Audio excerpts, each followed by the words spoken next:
নামাজের শেষ বৈঠকে এই ছোট্ট দোয়াটা না পড়া পর্যন্ত আপনি কখনো সালাম ফিরাবেন না। যতদিন আপনি বাঁচবেন, যতদিন আপনি নামাজ আদায় করবেন, ততদিন পর্যন্ত নামাজের শেষ বৈঠকে আপনি এই ছোট্ট দোয়াটা পাঠ করবেন, এরপরে আপনি সালাম ফিরাবেন। এতে কি হবে? প্রথমত আল্লাহ পাক আপনাকে ঈমানের সাথে মৃত্যু দিবে। আপনার মৃত্যুটা যখন হবে তখন ঈমানের সাথে মৃত্যু হবে। আর কোনো ব্যক্তির মৃত্যুটা যদি ঈমানের সাথে হয়ে যায়, ভাই, ওর দুনিয়ার জমিনের কিচ্ছুর প্রয়োজন নাই।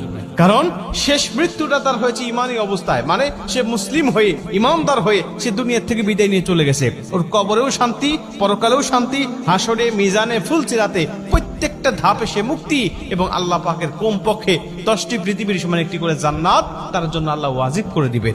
কারণ শেষ মৃত্যুটা তার হয়েছে ইমানি হালতে। সাহাবীদের মধ্যে অনেকেই ছিল যারা শেষ অবস্থায় ঈমান গ্রহণ করে তারা জান্নাতি হয়ে গেছে। আবার অনেকেই আছে রাসূল সাল্লাল্লাহু আলাইহি ওয়াসাল্লামের সাথে থেকেছে, নবীজির সাথে নামাজ পড়েছে, কিন্তু সে মুনাফিক হয়ে, বেঈমান হয়ে শেষ বিদায় নিয়েছে। আল্লাহ পাক তাদের জন্য জাহান্নাম অবধারিত করে রেখে দিয়েছে। ঠিক তেমনি ভাবে মানুষের শেষ অবস্থাকে আল্লাহ পাক বিবেচনা করে। ঈমানদার হয়ে মৃত্যুবরণ করতে পারলে তার জীবনের কিচ্ছু প্রয়োজন নাই। এজন্য আল্লাহর কাছে এই দোয়াটা করতে পারলে আপনি ঈমানদার হয়ে দুনিয়া থেকে বিদায় নেবেন। 2 নম্বরের দোয়াটা পাঠ করলে আপনার কবরে আযাব আল্লাহ ক্ষমা করে দিবে। আপনার কবরে আযাব হবে না, কবরের মধ্যে কোনো ফিতনা হবে না। নবীজি বলেন, যে ব্যক্তি কবরের আযাব থেকে মুক্তি পেয়ে গেল, সব ধাপ থেকে সে মুক্তি পেয়ে গেল। কারণ কবর হলো প্রথম ঘাঁটি। এই ঘাঁটি থেকে মুক্তি পেয়ে গেলে আল্লাহ পাক সব ঘাঁটিতে তাকে মুক্ত করে দিবে এবং তাকে জান্নাত দান করবে। এবং 3 নম্বর হলো আল্লাহ জাহান্নামের আযাব থেকে, জাহান্নামের কষ্ট থেকে, জাহান্নামের পীড়া থেকে আল্লাহ তাকে মুক্তি দান করবেন। এবং 4 নম্বর হলো দাজ্জালের ফিতনা থেকে আল্লাহ পাক তাকে হেফাজত করবেন। ভাই, দাজ্জালের ফিতনা হলো পৃথিবীতে আদম আলাইহিস সালাতু ওয়াস সালাম থেকে শুরু করে আমাদের নবী মুহাম্মদ রাসূলুল্লাহ সাল্লাল্লাহু আলাইহি ওয়াসাল্লাম পর্যন্ত যত নবী রাসূল এসেছে, সমস্ত নবী রাসূল এই দাজ্জালের ফিতনা থেকে তার উম্মতকে সতর্ক করেছে। সমস্ত নবী রাসূল তার উম্মতকে বলেছে, দাজ্জালের ফিতনা নামক একটা ফিতনা দুনিয়ার জমিনে আসবে।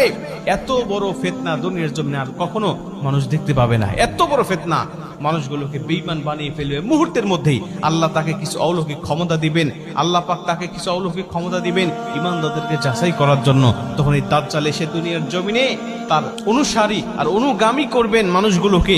বিভিন্ন ক্ষমতা আল্লাহ তাকে দেখাবেন, ওই ক্ষমতাগুলো মানুষগুলোকে দেখিয়ে দেখিয়ে সে পথভ্রষ্ট করবেন। এই জন্য আল্লাহ পাকের কাছে এই দোয়াটা করতে পারলে আল্লাহ সেই আযাব থেকে বা সেই ফিতনা থেকেও আপনাকে মুক্তি দান করবেন। দোয়াটা ছোট্ট দোয়া আমি আপনাদেরকে বলি, সেটা হলো আল্লাহুম্মা ইন্নী আউযু বিকা মিন আযাবিল কবর, আল্লাহুম্মা ইন্নী আউযু বিকা মিন আযাবি জাহান্নাম, আল্লাহুম্মা ইন্নী আউযু বিকা মিনাল মাহইয়া ওয়া মামাত, আল্লাহুম্মা ইন্নী আউযু বিকা মিন ফিতনাতি মাসিহিদ দাজ্জাল। আপনি এই দোয়াটা পাঠ করবেন, এরপরে আপনি সালাম ফিরাবেন।